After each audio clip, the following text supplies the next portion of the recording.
గరుత్మంతుడి జన్మ రహస్యం మీకు తెలుసా? గరుత్మంతుడు లేదా గరుడు గొప్ప ఋషి అయిన కశ్యప ప్రజాపతికి ఆయన భార్యలలో ఒకరైన వినతదేవికి జన్మించారు. కశ్యప ప్రజాపతికి ఇద్దరు భార్యలు, వినత మరియు కద్రువ.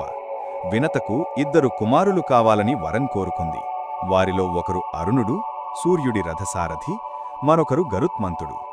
కద్రువకు 1000 మంది నాగుల అంటే పాముల కుమారులు కావాలని వరం కోరుకుంది. ఒకసారి వినత, కద్రువ దేవలోక గుర్రం ఉచ్చైశ్రవం తోకరంగుపై పందెం వేసుకుంటారు. ఆ పందెంలో మోసంతో అంటే తమ కుమారులైన నాగుల సహాయంతో కద్రువ గెలుస్తుంది. పందెం ప్రకారం వినత కద్రువకు దాసిగా మారాల్సి వస్తుంది. దానితో గరుత్మంతుడు కూడా తన తల్లితో పాటు కద్రువ మరియు ఆమె కుమారులైన నాగులకు దాస్యం చేయాల్సి వస్తుంది. తల్లి దాస్యాన్ని పోగొట్టాలని గరుత్మంతుడు చాలా బాధపడతాడు. దాస్యం నుండి విముక్తి పొందడానికి గరుత్మంతుడు నాగులను వేడుకుంటాడు. అప్పుడు నాగులు దేవలోకంలో ఉన్న అమృతాన్ని తమకు తెచ్చి ఇస్తామని షరతు పెడతారు. తల్లి కోసం గరుత్మంతుడు దేవతలందరినీ ఎదిరించి ఇంద్రుడితో సహా అందరినీ ఓడించి అమృత భాండాన్ని తీసుకుని భూలోకానికి బయల్దేరుతాడు.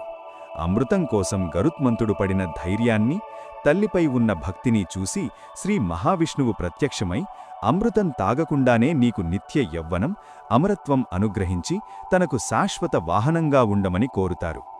గరుత్మంతుడు సంతోషంతో అంగీకరించి విష్ణుమూర్తికి వాహనంగా మారుతారు.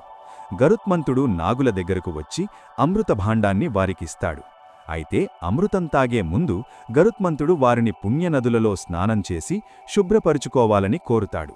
నాగులు స్నానం చేసి తిరిగి వచ్చే లోపు ఇంద్రుడు అక్కడకు వచ్చి ఆ అమృతాన్ని తిరిగి దేవలోకానికి తీసుకెళ్తాడు. నాగులు తిరిగి వచ్చేసరికి అమృతం కనిపించదు. కాని అమృతం ఉన్న పవిత్రమైన దర్భ వెడ్డి మాత్రం ఉంటుంది.